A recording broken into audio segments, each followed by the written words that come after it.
These are videos humans were never meant to see. Okay, so we all know what a volcanic eruption looks like, and how terrifying and devastating they could be. But have you ever seen the top view of a volcano erupting? Well, if not, I'm about to show you what it looks like right now, and it literally looks like hell coming up to Earth. Here's the video.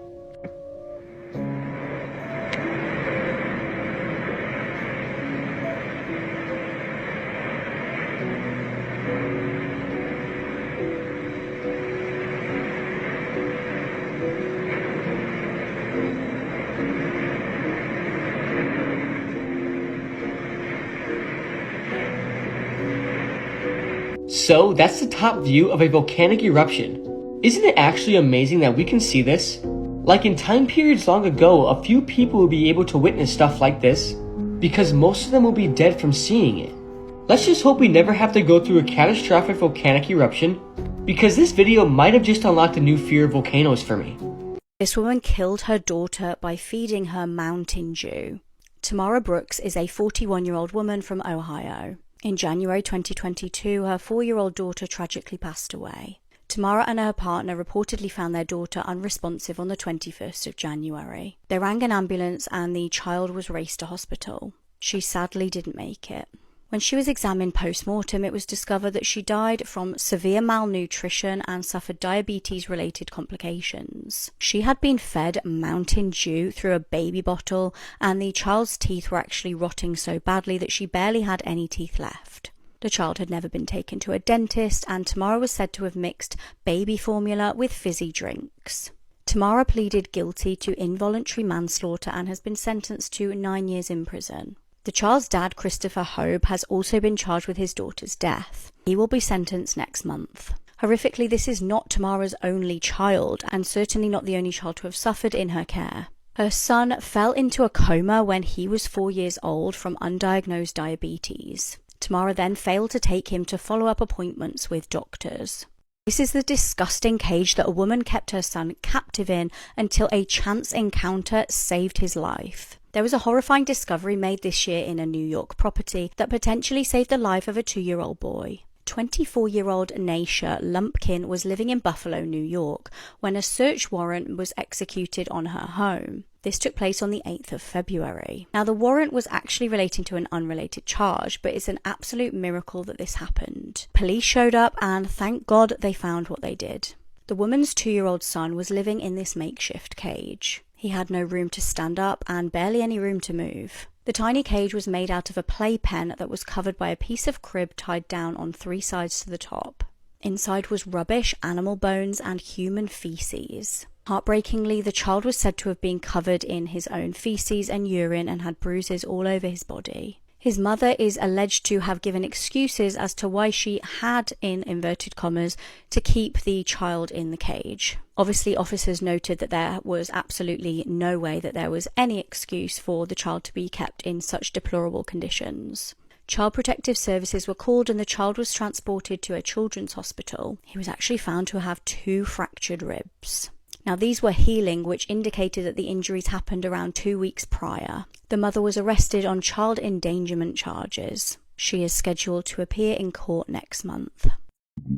If you look for the iceberg of the most disturbing films, this is definitely on there, bro. Megan is missing. And you've watched this specific movie? Not all the way. As soon as it turned into the point of view of the kidnapper, I couldn't watch it no more, bro. This is like a found footage type of film. From Megan's point of view to the friend's point of view. They're 14-year-olds. They're like best friends. Megan decides to try and help Amy by taking her to one of the parties that she goes to. They're doing drugs, getting drunk and in one of the scenes, you also see Megan doing a sexual act for.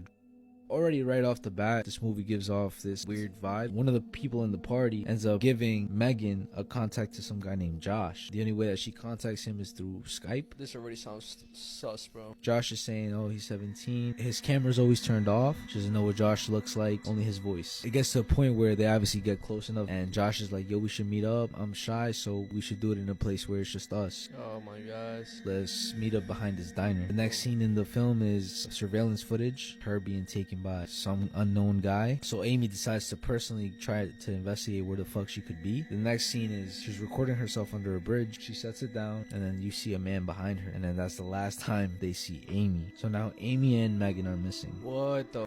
And I forgot to mention that in one of the scenes in the movie, there was these pictures of Megan that were surfacing on these fetish websites of her in bondage. This is why Amy decided to go on her own investigation. And those pictures, I just got the chills. director himself said that he was inspired By a real life case? by pictures that he's seen on the dark web of a girl. These are videos you need to see before you die. Okay, so we all know how we have color TV, but it wasn't always like that. Before we had color TV, it was just black and white.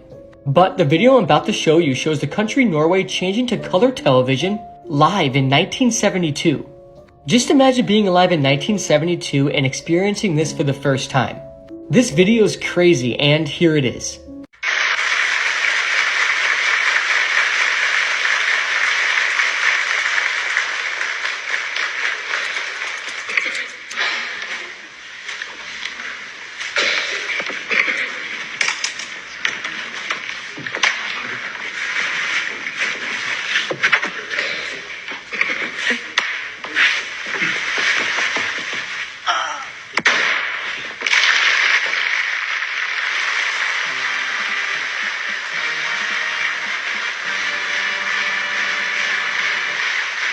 So yeah, that's what changing to color live on television looked like in 1972. Did this woman chop her husband up and dump him in a suitcase? Melanie Maguire married Bill in 1999. They had 2 sons together, and from the outside it looked like they had a really good relationship. However, behind closed doors things were not good. Melanie claimed that Bill had a gambling problem and a temper. One night in 2004, Melanie claims that Bill pushed her against a wall in an argument and hit her. She then stated that he tried to choke her.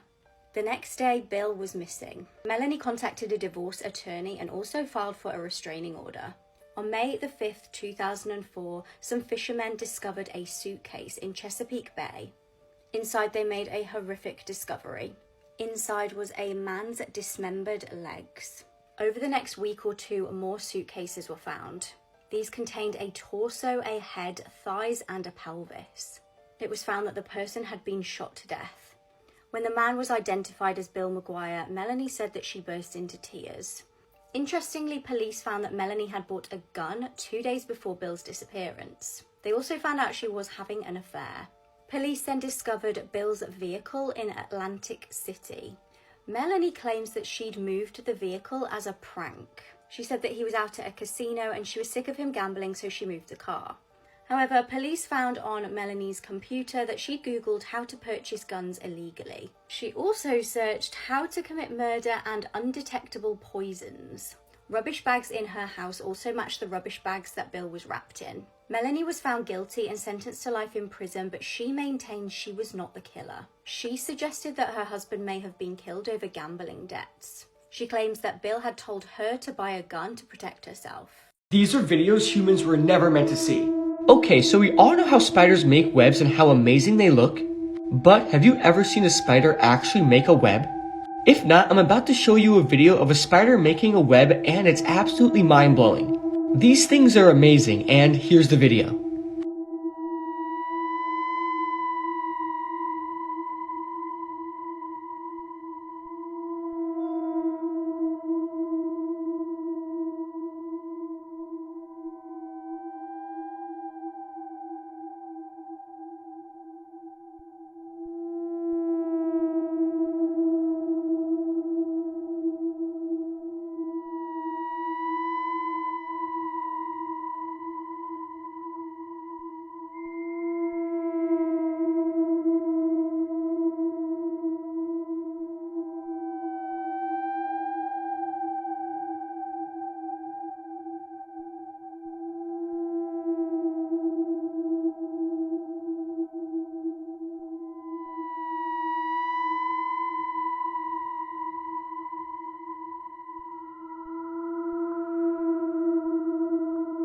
This mother from Ohio has been arrested for the death of her 4-year-old daughter. Apparently, she caused her 4-year-old daughter to get diabetes because she fed her formula mixed with Mountain Dew. The diabetes in such a young child led to a brain injury. Now, Tamara Banks, the mother, will face at least 9 years in prison. But this is not the first time she's done this, apparently. Apparently, she had a son that fell into a coma because of the same thing. The girl also had a medical condition that was very obvious. She turned blue, and the mother didn't even call 911 until she turned very, very blue.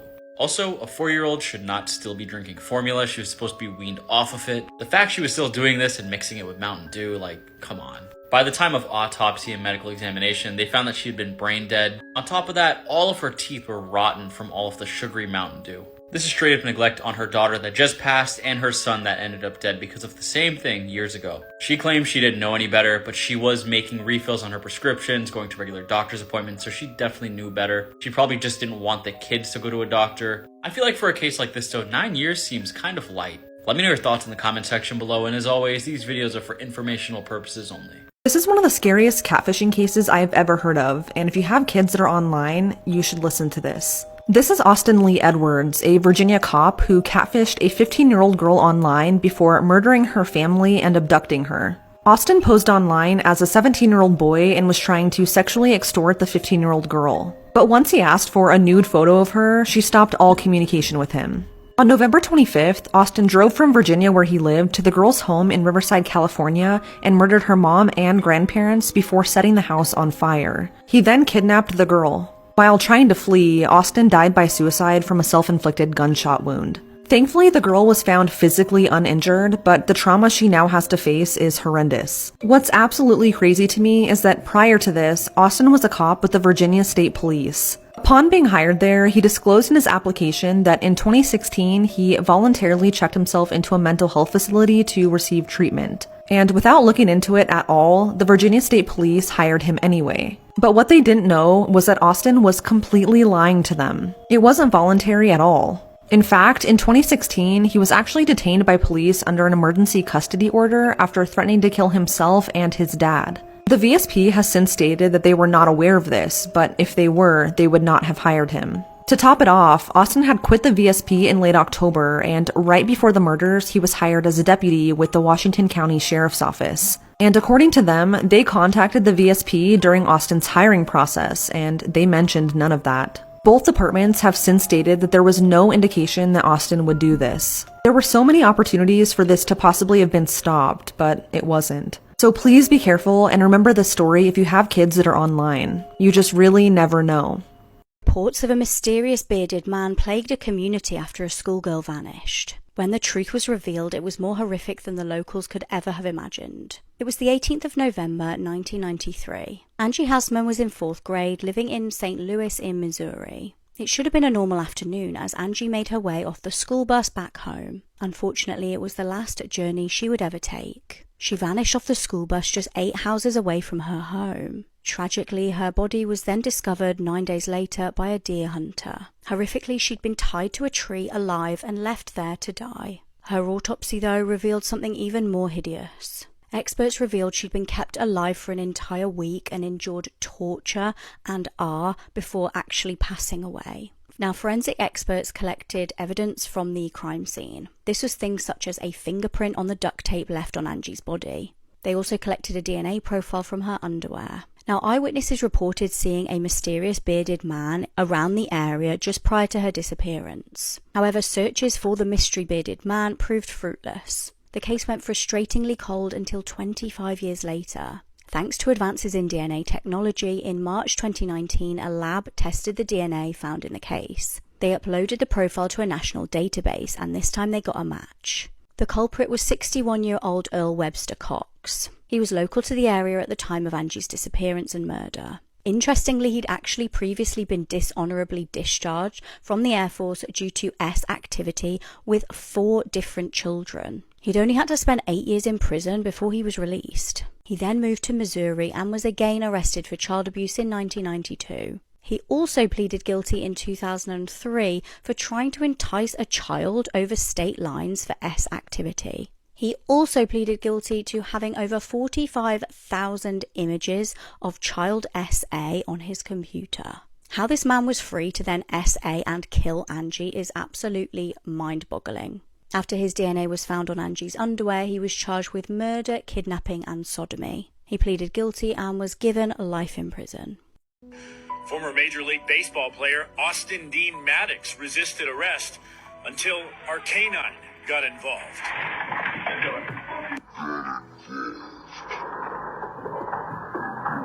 The pedophile that you just saw being arrested in that video is former Major League Baseball Red Sox pitcher Austin Maddox. What a fall from grace this guy has had.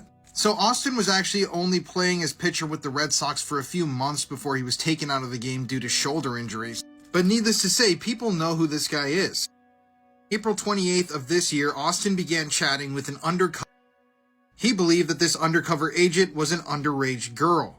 The girl then told Austin that she was only 14 years old. He said that's great, and he then moved forward to make plans so that the two could get physical. Shockingly, Austin actually went to the girl's house, intending fully to meet up with her. And obviously, if there would have been a real child there, Austin then probably would have sexually assaulted them.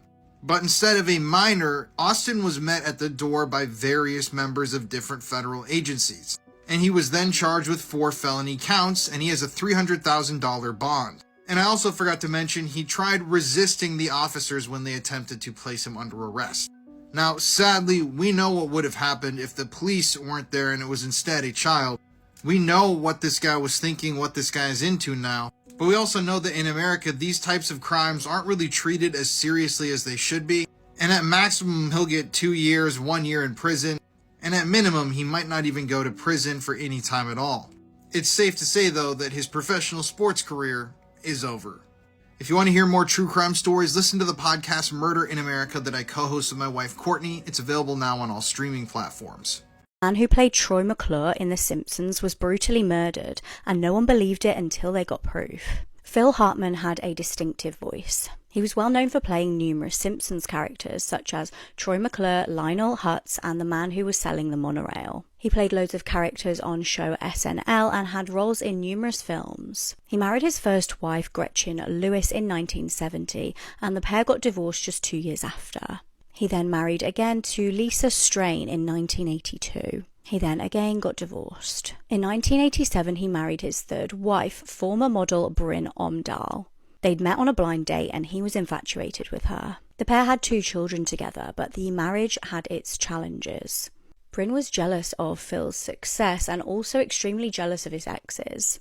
She once sent a very threatening letter to his ex-wife saying that she would rip her eyes out. She started drinking heavily and using substances, and although she had dreams of becoming an actress, she just couldn't live up to Phil's success. She ended up going to rehab several times. She would often have violent outbursts, and Phil was quite often terrified for the safety of his children.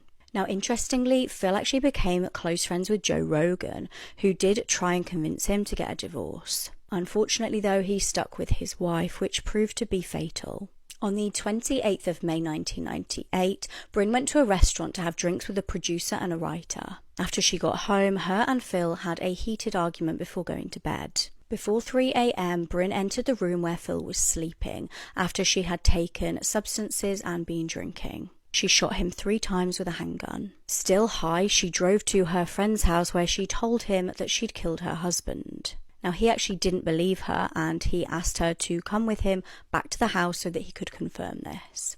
They drove to the house, and when he obviously saw Phil's body, he knew she was telling the truth. After finding Phil's body, he rang police. By the time officers had got to the property, Bryn had locked herself in the bedroom. She then unalived herself with the same weapon that she used on her husband. After the passing of both of their parents, the pair's children were looked after by Bryn's sister Catherine and her husband. This pedophile married her victim and eventually had children with him. This is the twisted story of Mary Kay Letourneau. So Mary Kay has a really interesting life story. Her father was a senator in California. Her brother was a counsel to George H.W. Bush. And yeah, her family was really politically plugged up, but Mary wanted to be a teacher. And eventually she started teaching at Shorewood Elementary. And it was at this elementary where she met 12-year-old Ville Fuilau. Keep in mind, at the time, Mary Kay was a 34-year-old teacher and Ville was only a 12-year-old. So at the time, keep in mind, Mary was married to a man named Steve. And before this affair with her student happened, she had fathered 4 children with her husband. So Mary was married with kids when she started this relationship with a 12-year-old. So after having Ville as a student in her class, Mary started this relationship that went from platonic to something more very quickly. And on June 18th, 1996, the police found her in a parking lot with Ville. As a police officer approached the car that they were in, Mary tried to hop into the front seat and Ville played dead and acted like he was asleep in the back. And even though the police checked them for identification, Billy lied and said that he was over 18 years old and that he was a family friend of Mary's. Mary said that she had gotten into an argument with her husband and they were just talking. Nothing had happened in the car. The police then called Billy's parents, and his mom said that he should just go back with his teacher. And still, the police thought nothing out of all this, and they returned him back into her care so she could continue to assault him. But less than a year later, a relative of her husband's would contact the police and let them know that he had heard and seen some strange things going on with Mary Kay. She would be arrested, put on trial, and she was eventually convicted of 2 counts of child abuse. I can't say the word here, but yeah. So after her trial, she was sentenced to 6 months in jail. She was given 3 months suspended, so she really only had to serve 3 months, and she was then released. But just 2 weeks after she got out of jail for serving her time for the abuse of a minor, she was found in another car with Billy. And this time she had a passport, cash, all sorts of other documents, and it looked like she was going to flee the country with the minor. So before long, she was back in court again, but this time she served over 7 years in prison. And it was while in prison while she gave birth to her second child with Billy. Yes, she had 2 children with the child that she was assaulting. In 2004, though, Mary Kay was released from prison. Billy actually petitioned to have the no contact order dropped, and the couple got married in 2005.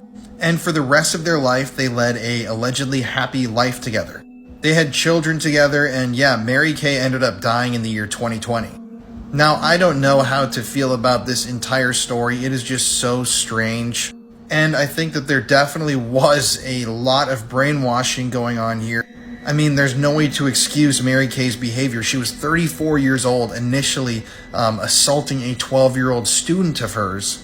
But yeah, the 2 of them gave a number of interviews before Mary Kay passed away, and they said that they're really happy. He said that he totally forgave her for doing whatever she did to him, and that they're happy now. I don't know. I just don't know how to feel about this. It's such a weird story.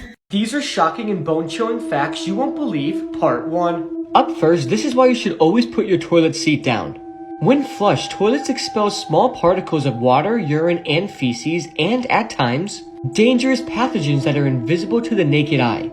Next up, in a study done by the University of Leicester, it was predicted that it would only take 100 days for zombies to take over the planet if a zombie outbreak ever happened.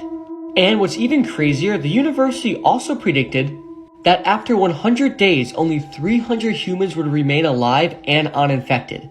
So what do you think? Are you going to be one of the 300 people left alive? Or are you just going to be a zombie after 100 days?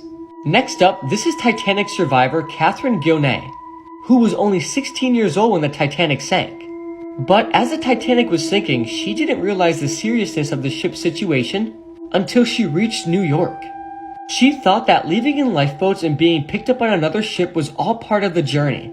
This is actually crazy, especially when everybody around you is screaming and drowning. So I have no idea how she didn't realize it was a real situation. And not only that, one of the most horrific events in human history. Can you guess which theory was correct in this double murder with incredibly strange crime scenes? Brooke Baker was 19 years old, studying at a university in Indiana. She was incredibly intelligent and had dreams of becoming a journalist. Tragically, it was her murder and not her journalism that would make the front pages. On the 7th of September 1997, her brother went to her off-campus apartment. He found something that would haunt him forever. His sister was found deceased in her bed. She'd been brutally arred and stabbed. There was actually no sign of forced entry in the apartment. There was evidence, though, of a vicious struggle between Brooke and her murderer. Her brother also noticed something incredibly strange about the crime scene. The water was still running in the bath. Investigators immediately started coming up with theories as to what might have happened. Now, due to her journalism, Brooke had been looking into an alleged R at a nearby fraternity. Could she have upset the wrong person by doing this? Now, it was reported that Brooke had been threatened by a group of guys from that fraternity. Or could it have been to do with the landlord? Brooke told friends how uneasy she felt that her landlord would just let himself into her apartment. He would show up unannounced, and once in the middle of the night he shone a torch into her room. He also turned up when she was showering at one point. Now, he would have obviously had a way to get into the apartment without signs of forced entry. Then there was another theory circulating. Brooke had recently posted an advert for a roommate. Could someone have turned up under the pretense that they wanted to become her roommate? Now please pause the video now and let me know whether you think one of those theories would be accurate or whether there was something else going on. Forensics teams started gathering evidence from the crime scene, but unfortunately there was no matches to the DNA they collected. Then on the 5th of July 1999, another shocking crime was discovered. Erica Norman was missing from the same university. Police searched her apartment and strangely found the same thing in the bathroom with the tap running. This time though, there was no body in the apartment. A man named Brian Jones was the last known person to be seen with Erica before she vanished. When he was questioned by police, they took a DNA sample from him. It was a match for the DNA that was found on Brooke.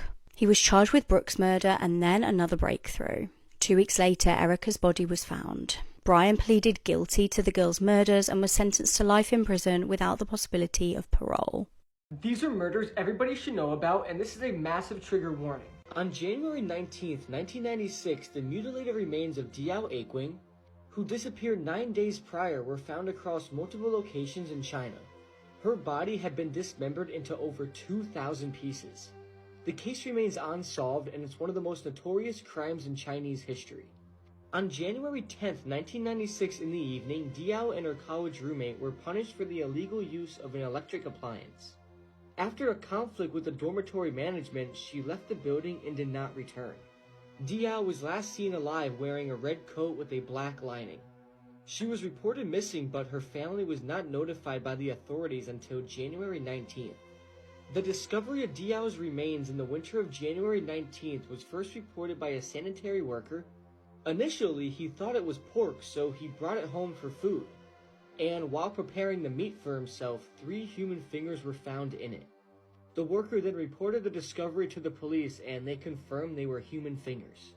Human remains in plastic-wrapped packages were eventually discovered across 8 locations around the university, including at a stadium, entrance gate, hospital, and along roadsides. The police later confirmed that the scattered remains were of Diao's and informed her father to visit Beijing. Between January 20th and 30th, Diao's head and clothes were found. More than 2,000 human remains were recovered. Diao's head and internal organs were boiled for several days. Crucial organs including the heart, liver, and spleen were never found. The forensics team was only able to identify the remains as belonging to a female through the analysis of body hair and muscle tissue. Relatives of Diao were able to identify her through a mole on her right cheek. A senior officer involved in the case described the killing as really cruel, which in my opinion is a nice way to put it. The officer also added that the pieces of flesh were dissected with high precision, only achieved by an individual with great understanding of anatomy. Police concluded that the murderer must have been a professional butcher or surgeon. Teachers and students then became the subject of investigation. 2 suspect profiles were brought up, including a single physical fit middle-aged male. However, the university department could not find any individuals that matched the characteristics of the profile. A major investigation was launched in the university and the areas around, but no major clues of the crime were found and the case failed to make any progress. In 2016, Nanjing police told the family of Diao that the case is still under investigation. Okay, so let's talk about this case for a second. If the killer was never found and he had the skill to dissect somebody into 2,000 pieces and never get caught with it, don't you think he might be a serial killer? And if he was, how many more people do you think he murdered after Diao? The dedication and skill, and honestly the obsession to cut somebody into 2,000 pieces and not get caught with it is crazy. This person could be walking around the streets of China today doing the same things to other people that he did to Diao. The thought of that is absolutely disturbing, and may Diao rest in peace. Matt Lauer, the former host of The Today Show, is one of the most dangerous sexual predators in American history. A lot of you guys may have forgotten this story or don't know the details of this horrific story, but I'm going to remind you there are graphic details we're going to talk about, so viewer discretion is advised. So for decades, you couldn't turn on NBC News in the morning and not see this face, Matt Lauer. He was born in New York City in 1957, and years later he would work for The Today Show and become one of the biggest, most watched TV show hosts in the mornings. I certainly remember growing up watching NBC in the mornings, The Today Show, always seeing Matt Lauer. I mean, he was an integral part of morning news. And at one point, The Hollywood Reporter even named him the most powerful voice in news media. So obviously Matt Lauer had a lot of influence, a lot of famous friends, and a lot of power in the industry. So let's jump forward to 2017. At about the same time that all the charges were coming out about Harvey Weinstein being a sexual predator, suddenly Matt Lauer's name began to be published in the news. And no, it wasn't because he was reporting on the news himself, it was because he was a dangerous predator that was about to be exposed. So, November 27th, 2017, Matt Lauer is randomly fired from the Today Show after working there for decades. And on that day, a message was sent to all NBC employees by the chairman, saying that they had terminated Matt because they had received a complaint about him about inappropriate sexual behavior in the workplace. And even though they said there was only one complaint, they said that they knew that there was something more. And at this point, this is when the true allegations began to come to light, and let me warn you again, some of these are really disturbing. So according to one employee that came out and told her story, Matt Lauer had been making inappropriate gestures and remarks about her since the late 1990s. And she said that in 2001, Matt Lauer had assaulted her. Apparently on that day, he had asked her to come to his office to discuss a story that he was working on. And then when she came in, he locked the door behind her, he asked her to take her shirt off, and then proceeded to assault her. Mid-assault, she passed out, and when she woke up, she was on the floor, and Matt Lauer was looking over her. He then asked one of his other workers to come help her out of his office and bring her to a nurse. Which once again shows that people working around this guy who was in a position of power, just helped him carry out all of these crimes and were never checked on it. And this brings us to the infamous button on the desk. So yes, this is a proven fact that Matt Lauer had a button located on and under his desk. And when he pressed that button, he could lock the door to his office, effectively sealing whoever he had invited inside of his office inside.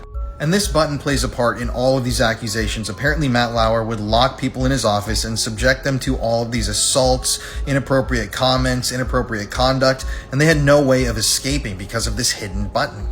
Now, eventually, lots of former employees and coworkers would come out and say that Matt Lauer had assaulted them, and this disturbing pattern of inappropriate behavior became public knowledge. All of his former coworkers, including people like Katie Couric, said that they completely cut him off. And after his firing, Matt Lauer didn't receive a single penny from NBC. Now, one of the sad things about all of this is that no charges were ever formally brought against Matt Lauer, so even though he had assaulted lots of different women, he was never really punished for it other than losing his job and losing his favor in the public eye. But according to friends, Matt Lauer is now reserved. He doesn't go out, he doesn't see anybody. All of his famous friends have stopped talking to him, so I'm assuming that his life is miserable. Harrowing murder appeared on an episode of Unsolved Mysteries. Then the police had a breakthrough no one was expecting involving another missing girl. It was June 1996 in Philadelphia. Amy Willard was a well-liked 22-year-old. She played football and lacrosse and was offered a scholarship by George Mason University. Tragically, her life would be cut short in a mystery that gripped the nation. Amy was home for the summer, and on the 19th of June she met up with some friends at Smokey Joe's Tavern. She actually left just before her friends did at around 1:30 a.m. Around half an hour later, her car was discovered abandoned by off-duty paramedics in Maple Township. This was strangely just a couple of miles from her home. The car was still on, with the door open and the radio playing. Who on earth would leave their car like this and just vanish? Then there was a terrifying sight. There was fresh blood on the pavement by the car. Police raced to the scene and forensics started gathering evidence. The blood appeared to indicate that somebody had been on the floor for a period of time. Investigators then discovered damage to the back bumper of the car and also a handprint. There were also tire tracks nearby. The following day, there was another worrying discovery. This time it was Amy's underwear and trainers. Now, it had been raining earlier on that morning, but tellingly the items weren't wet. This indicated that somebody had brought those items back to the scene. That day, police met a man called Andrew Kobach. Now, he was 23 and he had turned up to the scene to tell police he'd witnessed Amy's car that night. Now, police took his details but felt that he was quite suspicious. Shortly after this, another shocking discovery, but this time it was Amy's body. Horrifically, it was small children who were out playing who had discovered her naked body with a crushed skull. Now, police started looking into Andrew, who I just mentioned. He was local and he previously lived right by Smokey Joe's. They found handcuffs and a torch in his car, as well as police equipment. They discovered he'd previously been charged with impersonating police. He got a lawyer at this point and then stopped cooperating, but he still denied any involvement. Now, back to Amy's car. The evidence on the car suggested she may have been carjacked. This was due to that damage on the bumper. Her case remained frustratingly cold and appeared on an episode of Unsolved Mysteries until finally a breakthrough in 1997. It was the 29th of May and a 19-year-old girl rang police. Her name was Patty Jordan and she'd been a victim of a terrifying carjacking. She said she'd been followed after leaving a club. Now, luckily, she managed to get away and also get the number plate of the vehicle that tried to carjack her. It was identified as the car of Arthur Jerome Bomar Jr. He was actually a convicted murderer. He'd been given life in prison 20 years prior for the murder of Larry Carrier. Arthur had shot Larry dead after an argument over a car parking space. Shockingly, Arthur had been released from prison after just 11 years. In 1990, he was charged with attempted murder of Teresa Thompson after trying to sleep with her. Astonishingly, he was set free, though, after she passed away from a substance overdose. Now, after the second carjacking, police tried to track him down, but he was nowhere to be found. That was until a few days later. A woman rang police to say that a man was trying to break into her apartment, and when police arrived at the scene, it was Arthur. He was arrested, and what police found out next was horrifying. Arthur had on him some car keys, and nearby was a car. When they ran the vehicle through a search, they discovered that it was a stolen car. It belonged to missing 25-year-old Maria Cabuenos. She had vanished 3 months prior. Police also worryingly found dried blood in the vehicle. It ended up being confirmed as Maria's blood. Arthur was now a suspect in both murders. An R kit was done on Amy's body, which proved that Arthur had R'd her body. Then on the 1st of January 1998, Maria's remains were found. Her cause of death was identical to Amy's. Now, during his trial for Amy's murder, his family members testified that he'd actually confessed to them to killing Amy. He was sentenced to death and had a horrific verbal response to Amy's family, which I'm not going to repeat on here. He remains on death row and his appeals have so far been denied. He remains a prime suspect in Maria's death, but he has never been charged. However, coined the phrase, "You can't make this stuff up," might have known the story of real-life boogeyman, Albert Fish.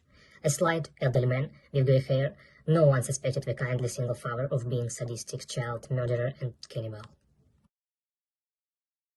This might be the worst true crime case in the United Kingdom's history. This case takes place in the United Kingdom on Christmas Day in 2010. Christy Bammy, who was a 15-year-old boy who lived with his parents in Paris, and on all accounts was just a regular young boy. Christy had a number of siblings, and one of those siblings was Magali Bamu. She was born in 1983 and was Christy's oldest sister. When Magali was 13, she was sent to live with her mother's niece and husband in England, East London. And it's reported she suffered a great deal at the hands of her carers. She was treated like a servant and forced to cook, clean, and take care of the carers' children, and was also not allowed to go to school. However, when she was old enough, she moved out and got away. She then found a job as a dental nurse before meeting a man named Eric. They met through a mutual friend and began a relationship. At first, she described Eric as very nice, but before long, Magali said he became very controlling, not allowing her to wear makeup, have friends, or leave the house alone. He would call her names and even make her eat off the floor with no plate. This then escalated and he soon began to beat her. But Eric had a very disturbing belief. He believed in something called the Kindoki, a type of demonic witchcraft. He believed in evil spirits and anyone that was possessed by evil spirits should be dealt with. Everyone that knew him stated he was obsessed with witchcraft and saying he was fighting an ongoing battle with witchcraft. Eric also said he had visions that scared him quite a lot. In December 2010, plans were made for Christy and his siblings to visit their big sister in London. He went with his older brother Yavez, his older sister Kelly, and his 2 younger siblings who can't be named for legal purposes. They arrived in London and made their way to Magali's home. Magali and Eric had just gotten engaged and everything was good, but shortly into the visit, things took an absolute horrific turn. Christy desperately needed a toilet, but however, the door to the bathroom was broken and he couldn't get the door open. This resulted in Christy peeing himself and he was very embarrassed, so he decided to hide his pants until all the pee dried out. But the following day, Eric was looking for something around the house when he came across Christy's pants that were soaked with urine. A usual reaction would be to show sympathy to the young boy, but not for the witchcraft-obsessed Eric. who took this as a sign that Christy was possessed by some kind of demon and was attempting to possess the whole house with a spell. Eric became angry and started accusing the siblings of practicing witchcraft in his home. Eric and Magali forced the siblings to say prayers throughout the day and night and did this to remove the kindoki. They were denied food and sleep and were prevented from using the toilet.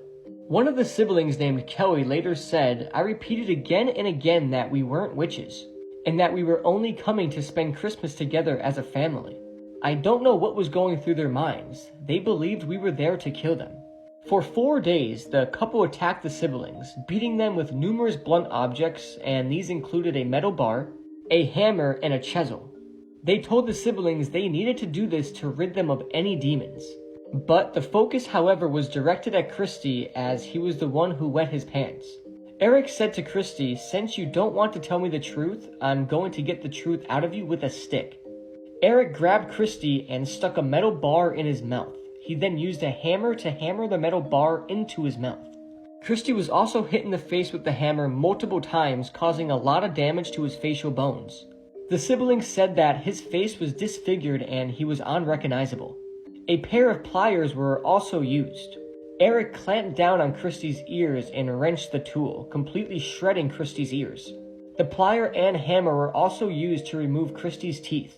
This went on for days, absolute brutal torture. Eric forced the siblings to hold down Christy as he smashed glass bottles and tiles over his head, causing very deep cuts to the back of his head and neck. Eric then called Christy's father and told him he was to come collect his demonic son, and if he didn't, he would kill him. Christy's father immediately looked for flights or trains to Paris, but it was the Christmas season and he struggled to find a way to get there. Christy called his father too, saying he feared Eric will kill him. But before his father could get there, it'll be too late. Kelly would later say, throughout the days of horrific attacks, Christy asked for forgiveness. He asked again and again, but his sister Magali did nothing to stop Eric from attacking him. In fact, she encouraged the violence and showed no care at all. She said they all deserved what they were getting. Their big sister, who was supposed to protect them, did the complete opposite. After days of brutal attacks, Christy begged to be killed. He couldn't handle the attacks he was receiving and became so weak, he couldn't even protect himself. Christy refused to admit he was a witch or practice any witchcraft, and the more Christy didn't admit to something he didn't do, the more angry Eric would get. Finally, on Christmas Day, Eric dragged Christy and the other siblings to the bathroom and forced them to stand in the bath.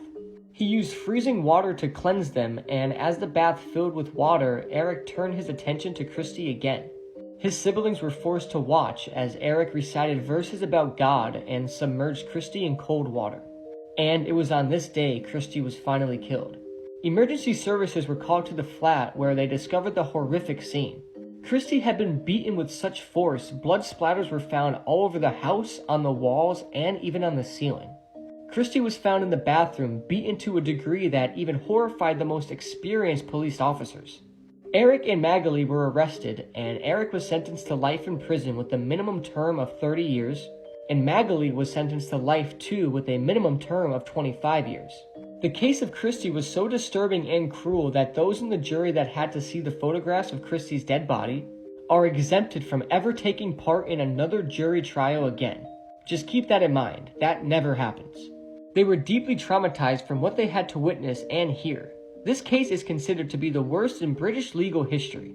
And it's just so disturbing that a 15-year-old boy was expecting to spend Christmas with his family, but in the end ended up begging to be killed. May Christy rest in peace, you truly didn't deserve this at all. I spent a weekend with one of the most notorious killers in Texas. So in my early 20s, I spent a lot of time in South Texas in women's prisons units helping people find forgiveness and second chances at life. And on this one particular weekend, when we arrived, the correctional officers informed our team that there was a new inmate on the premises. She was only 17 years old and had been tried and convicted as an adult for a very violent crime. And because I was the youngest person on our prison team, they voted me to be the one to work with her because she was young, I was young, and she might relate to me and open up to me. Now, I had a rule for myself when I worked with these women to never look up their crimes. I didn't want it to affect my judgment about them or to affect my willingness to help them, so that was just a rule that I always kept. So the correctional officers, they walked me down this long corridor into a classroom where sitting at the table was Erin Caffey.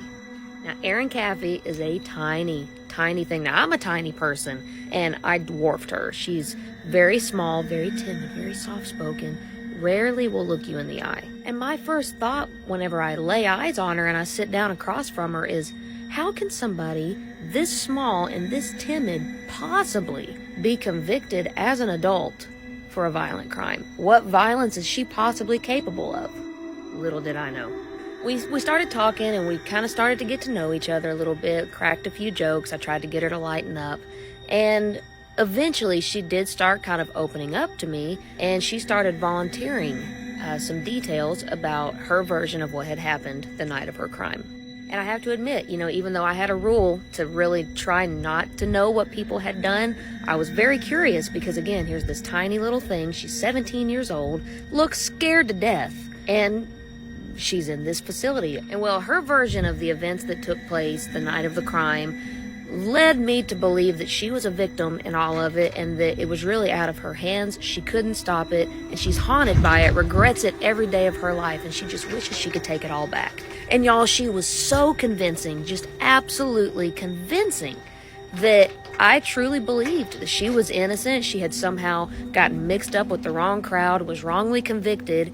And I started brainstorming in my head, like, how can I raise awareness about this and help her get out? Little did I know, in my naivety, that this young lady was a psychopath. She was very cunning, very manipulative, and the small, mousy, timid, soft-spoken thing was very much a calculated tactic to be a wolf in sheep's clothing. And my time with her started a long season of my life of panic attacks and nightmares, and I'm going to tell you more about that in part 2. The murder of famous YouTuber and singer Christina Grimmie is one of the saddest and most shocking cases I've covered. It's the story of how one disturbed and obsessed individual took away everything she worked so hard to get. Hi, I'm Meg. I talk about true crime. Let's get into this case. This case hits very different for me because I really liked Christina Grimmie. It was really hard to go back and watch all those videos, so let's get into it. Christina Grimmie was born in New Jersey in 1994. She absolutely loved to sing from a very young age. In 2009, when she was only 15, she posted her very first cover onto YouTube. Hi, I'm going to be singing I Don't Want to Be Torn by Hannah Montana, under the username ZeldaxLove64. Little did she know that YouTube channel would absolutely change her life. Her first video that really went kind of viral was her cover of Party in the USA by Miley Cyrus. This was also in 2009, so her first year on YouTube. Christina was extremely talented, and the thing people really loved about her was how she added her own twist onto every cover that she did. She always managed to make her covers really unique. She slowly started getting more and more recognition, and in 2011 she started singing backup for Selena Gomez. She would even end up touring with Selena. June of 2011, she released an EP called Find Me, and it hit number 35 on the US Billboard 200. She was eventually on Ellen, her songs were being released on Radio Disney. Selena Gomez was her mentor.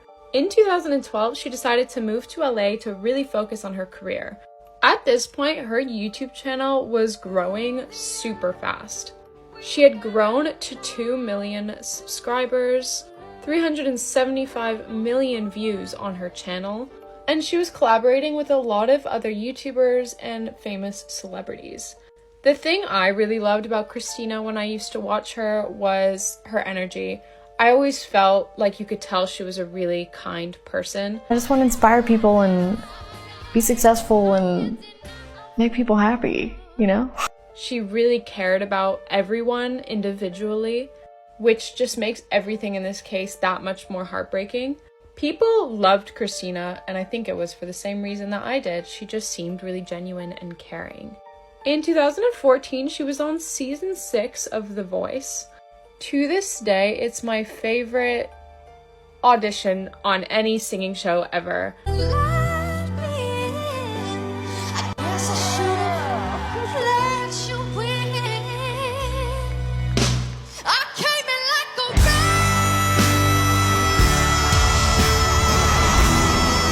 I'm not joking to you when I say I watched that audition a million times. I know it by heart.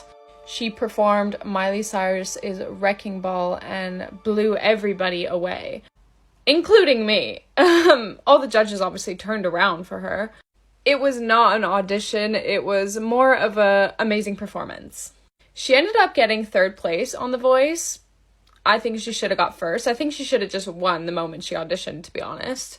She was a star, and things just kept rising for her. She kept getting bigger and bigger. Throughout the years, she continued growing and releasing music. She released a lot of covers, and they were always just like chef's kiss, amazing.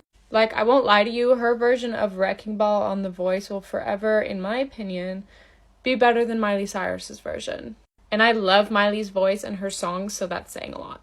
Christina continued opening up and performing for bands and music groups, and that's exactly what she was going to do on the 10th of June 2016. She was performing with Before You Exit at the Plaza Live in Orlando.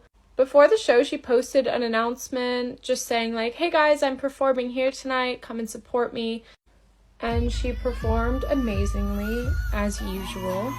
The performance ended at 10 p.m. that night, and then Christina went to do a meet and greet. She was outside the venue just signing some autographs, greeting fans. Christina absolutely adored her fans, and it was so clear. Like, she was so thankful for every single one of them, and she always greeted everyone with open arms and kindness. Everything would take a horrible turn at around 10:24 during that meet and greet. Christina was approached by a 27-year-old man. His name was Kevin, and at first he seemed like a really shy fan, so Christina went to give him a hug. She greeted him with open arms, and that's when he pulled out a pistol and shot Christina 3 times. Kevin immediately started running off, and Christina's brother was actually there, and so he tackled Kevin to the ground. Kevin briefly got away, but he then took the gun and took his own life with the gun.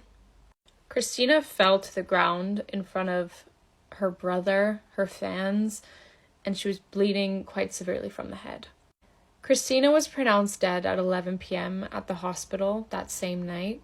She was shot once in the head and twice in the chest, and her entire promising future was taken away in a second. Let's talk a bit about Kevin now and why he did what he did. According to the police, that night, Kevin traveled with 2 guns, 2 magazines full of ammo, and a very large hunting knife. There were no metal detectors at the venue where the concert happened. Kevin didn't have any record of mental illness that they knew of, but he apparently had a very unrealistic and unhealthy obsession with Christina Grimmie. He was completely infatuated with her. He even tried to change his appearance to be more attractive for her. He lost weight, he got his teeth whitened, he got a hair transplant, and so much more. It was an extremely intense fixation and obsession. It's believed that Kevin killed Christina with the motive of, if I can't have you, nobody will. In his mind, he possessed her by taking her life. And apparently right before that night, he told people that he was tired and ready to ascend. Christina's death was a horrific tragedy. It was heartbreaking for everybody who knew her, her family, her fans, the entire YouTube community. If you were like me and watched a lot of YouTube in 2016, it was very different to how it is now. It was very close-knit, and the entire online community mourned her. It was truly devastating. Selena even paid tribute to Christina at one of her concerts. Here's that video. One thing about Christina and her family is that she holds her faith so closely to her. And I don't really understand how this really happened, but I would like to dedicate this next song to her. I find it really hard to watch that video and not cry. A lot of lawsuits and changes came after Christina's death. Venues were made to be a lot more strict when it came to security, as they should be. There should have never not been a metal detector at that venue. Christina Grimmie's family created the Christina Grimmie Foundation. Its purpose was to help victims who have suffered from gun violence. I feel like this story is pretty unknown, so I just wanted to share her legacy and voice because it should be heard by everyone. It's also very strange for me because when this happened, I was only 16, but now I'm 23. She was 22 when she died. It feels really strange. She was only 22 years old. She was so successful. She would have made it so far. And it was all taken away in a matter of minutes because someone was infatuated with her, obsessed to an unhealthy level. And that is the tragic case of Christina Grimmie. If you take anything away from this video, go check out her voice audition. It's unbelievable. It's horrible to think that if the security had just been better, she would literally be here right now. She would have made it so far.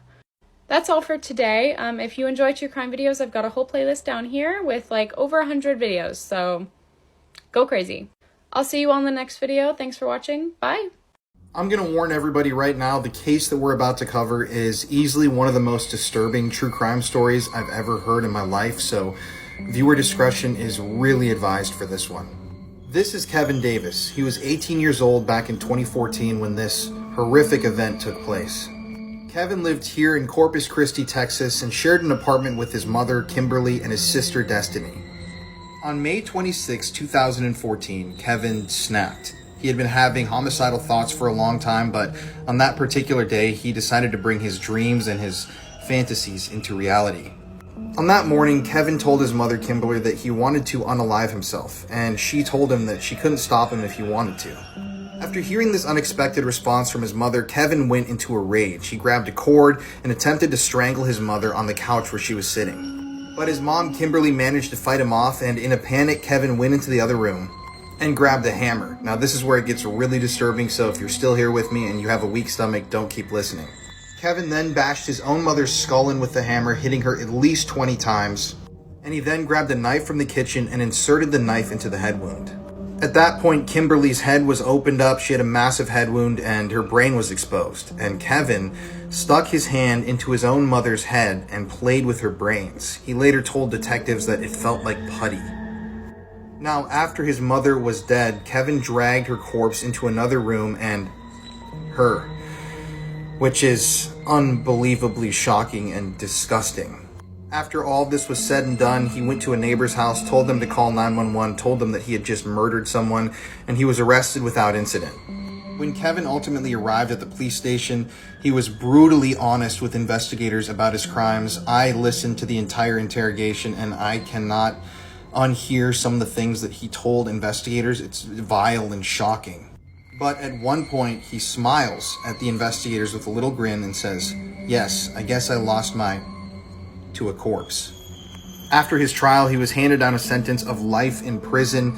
He's still alive. He's still in Texas right now, and he even admitted to investigators that if he was given the chance, if he were out on the street again, he would kill again. I'm sorry to have to fill your guys' minds with this stuff, but this is a truly disturbing case that I can't stop thinking about because of how horrific it is, and yeah, I cannot believe that this happened. The killer accidentally admitted to his crimes by accident when he forgot he was wearing a microphone while taking part in a documentary. This is how a true crime documentary exposed a killer. In 1971, Robert Durst met Kathleen McCormack and they got married. At the time of her disappearance in 1982, Kathleen had nearly graduated college. She was last seen by a witness at a dinner party where she appeared to be upset. She got a call from Robert and left. Robert admitted to having argued with Kathleen that night, but he said he put her on a train to New York and then never saw her again. Her friend called police to report her missing. Interestingly, Kathleen had been treated at a medical centre for facial bruises weeks prior to this and told the friend that Robert had done it. Robert had actually been dating someone else for some time prior to this and had been living separately to Kathleen. When her family broke into her cottage to try and find out where she was, they found the place had been trashed and her possessions put in the bin. Kathleen's family always believed that Robert was involved in her disappearance. In 2000, Susan Berman, a friend of Robert's, was found murdered. Now, she'd actually provided Robert with an alibi for Kathleen's disappearance.